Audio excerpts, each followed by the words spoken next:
ತಮಿಳಿನ the greatest of all time cinema trailer ಬಿಡುಗಡೆಯಾಗಿದೆ. Thalapathy Vijay politics ಕಡೆ ಮುಖ ಮಾಡಿದ್ದಾರೆ. ಹಾಗಾಗಿ ಇದು ಅವರ ಕೊನೆ ಸಿನಿಮಾ ಎಂದು ಹೇಳಲಾಗುತ್ತಿದೆ. ಈ ಸ್ಪೈ ಥ್ರಿಲ್ಲರ್ ಸಿನಿಮಾ ಗಣೇಶ ಹಬ್ಬದ ಸಂಭ್ರಮದಲ್ಲಿ ಸೆಪ್ಟೆಂಬರ್ 5ಕ್ಕೆ ತೆರೆಗೆ ಬರಲಿದೆ. ಸದ್ಯ ಬಿಡುಗಡೆಯಾಗಿರುವ ಆಕ್ಷನ್ ಫ್ಯಾಕ್ಟರ್ ಟ್ರೈಲರ್ ಅಭಿಮಾನಿಗಳ ಮನಗೆದ್ದಿದೆ. ತಂದೆ ಮಗನಾಗಿ ಡಬಲ್ ರೋಲ್ನಲ್ಲಿ ವಿಜಯ್ ಅಬ್ಬರಿಸಿರುವುದು ನೋಡಬಹುದು. ಹೆಚ್ಚು ಕಮ್ಮಿ 3 ನಿಮಿಷಗಳ ದಿ ಗೋಟ್ ಚಿತ್ರದ ಟ್ರೈಲರ್ ಕಿಕ್ ಕೊಡುವಂತಿದೆ. ಭಯೋತ್ಪಾದನಾ ನಿಗ್ರಹ ದಳದ ಲೀಡರ್ ಗಾಂಧಿಯಾಗಿ ವಿಜಯ್ ಚಿತ್ರದಲ್ಲಿ ನಟಿಸಿದ್ದಾರೆ. 60ಕ್ಕೂ ಹೆಚ್ಚು ಯಶಸ್ವಿ ಇಂಟರ್ ನ್ಯಾಷನಲ್ ಆಪರೇಷನ್ಸ್ ಪೂರ್ಣಗೊಳಿಸಿದ ಒಬ್ಬ ನಿಪುಣ ಗೂಢಚಾರಿ ಏಜೆಂಟ್ ಆಗಿ ಕಾಣಿಸಿಕೊಂಡಿದ್ದಾರೆ. ಅದೇ ಕಾರಣಕ್ಕೆ ಆತ ಉಗ್ರರ ಕೆಂಗಣ್ಣಿಗೆ ಗುರಿಯಾಗುತ್ತಾನೆ. ತಮ್ಮ ಸೇವಾ ಅವಧಿಯಲ್ಲಿ ಉಗ್ರರಿಗೆ ಸಿಂಹಸ್ವಪ್ನನಾಗಿದ್ದ ಗಾಂಧಿ ಹಾಗೂ ಆತನ 3 ತಂಡ ನಿವೃತ್ತಿ ಬಳಿಕ ಸಮಸ್ಯೆಗೆ ಸಿಲುಕುತ್ತಾರೆ. ಹಾಗಾಗಿ ಮತ್ತೆ ಅವರು ಹೋರಾಡಬೇಕಾಗುತ್ತದೆ. ಈ ಹಾದಿಯಲ್ಲಿ ಗಾಂಧಿ ಮಗನು ತಂದೆಗೆ ಬೆಂಬಲವಾಗಿ ನಿಲ್ಲುತ್ತಾನೆ. ಮುಂದೆ ಏನೆಲ್ಲ ಸಾವು ನೋವು ಸಂಭವಿಸುತ್ತದೆ ಎನ್ನುವುದು ಇನ್ನುಳಿದ ಸಿನಿಮಾ ಕತೆ.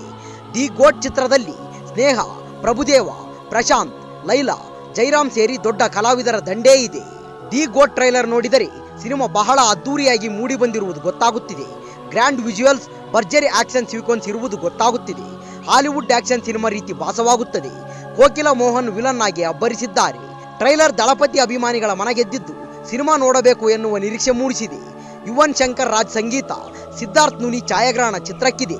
ಕೇವಲ 14 ಗಂಟೆಗಳಲ್ಲಿ 20 ಮಿಲಿಯನ್ ವ್ಯೂಸ್ ಸಾಧಿಸಿ ದಿ ಗೋಟ್ ಟ್ರೈಲರ್ ಧೂಳೆಬ್ಬಿಸಿದೆ. ಈ ವರ್ಷ ಮತ್ಯಾವುದೇ ಸಿನಿಮಾ ಟ್ರೈಲರ್ಗೆ ಸಿಗದಂತ ರೆಸ್ಪಾನ್ಸ್ ಸಿಕ್ಕಿದೆ. 1 ಮಿಲಿಯನ್ಗೂ ಅಧಿಕ ಲೈಕ್ಸ್ ಗಿಟ್ಟಿಸಿ ಮುನ್ನುಗ್ಗುತ್ತಿದೆ. ಅಂದಾಜು 300 ಕೋಟಿ ರೂಪಾಯಿ ಬಜೆಟ್ನಲ್ಲಿ ಬಹಳ ಅದ್ದೂರಿಯಾಗಿ ಸಿನಿಮಾ ನಿರ್ಮಾಣವಾಗಿದೆ. ಟ್ರೈಲರ್ನಲ್ಲಿ ಎಲ್ಲವೂ ಚೆನ್ನಾಗಿದೆ. ಆದರೆ ಡಿ8 ತಂತ್ರಜ್ಞಾನ ಬಳಸಿ ವಿಜಯ್ನ ಯಂಗ್ ಲುಕ್ನಲ್ಲಿ ತೋರಿಸಿರುವುದು ಮಾತ್ರ ಟ್ರೋಲ್ ಆಗುತ್ತಿದೆ. ತೆಲುಗು ಹಾಗೂ ಹಿಂದಿಗೂ ದಿ ಗೋಟ್ ಸಿನಿಮಾ ಡಬ್ ಆಗಿದೆ. ಎಷ್ಟೇ ವಯಸ್ಸಾದರೂ ಸಿಂಹ ಯಾವತ್ತು ಸಿಂಹಾನೆ ಎನ್ನುವ ಡೈಲಾಗ್ ಚಿತ್ರದಲ್ಲಿ ಹೈಲೈಟ್ ಆಗಿದೆ. ಆಕ್ಷನ್ ಜೊತೆಗೆ ಎಮೋಷನಲ್ ಅಂಶಗಳನ್ನು ಸೇರಿಸಿ ವೆಂಕಟ್ ಪ್ರಭು ಸಿನಿಮಾ ಕಟ್ಟಿಕೊಟ್ಟಿರುವುದು ಗೊತ್ತಾಗುತ್ತಿದೆ. ವಿಜಯ್ ಡಬಲ್ ಧಮಾಕಾಗೆ ಪ್ರೇಕ್ಷಕರ ಪ್ರತಿಕ್ರಿಯೆ ಹೇಗಿರುತ್ತದೆ ಎನ್ನುವುದನ್ನು ಕಾದು ನೋಡಬೇಕಿದೆ. ವೆಂಕಟ್ ಪ್ರಭು ನಿರ್ದೇಶನದ ಗೋಟ್ ಸಿನಿಮಾ ಭಾರಿ ನಿರೀಕ್ಷೆ ಹುಟ್ಟುಹಾಕಿದೆ. ಕಾಲಿವುಡ್ನಲ್ಲಿ ದಳಪತಿ ವಿಜಯ್ ಭಾರಿ ಅಭಿಮಾನಿ ಬಳಗ ಹೊಂದಿರುವ ನಟ. ಇದೀಗ ಆತ ಸಕ್ರಿಯ ರಾಜಕೀಯಕ್ಕೆ ಧುಮುಕಲು ಮುಂದಾಗಿದ್ದಾರೆ. 2026ರ ತಮಿಳುನಾಡು ವಿಧಾನಸಭೆ ಚುನಾವಣೆಯಲ್ಲಿ ಸ್ಪರ್ಧಿಸಲು ತೀರ್ಮಾನಿಸಿದ್ದಾರೆ. ಹಾಗಾಗಿ ಈಗಿನಿಂದಲೇ ತಮ್ಮ ತಮಿಳಿಗ ವೆಟ್ರಿ ಕಳಗಂ ಪಕ್ಷ ಸಂಘಟನೆಗೆ ಮುಂದಾಗಿದ್ದಾರೆ. ಅದೇ ಕಾರಣಕ್ಕೆ ಇನ್ನು ಮುಂದೆ ಸಿನಿಮಾಗಳಲ್ಲಿ ನಟಿಸೋದಿಲ್ಲ.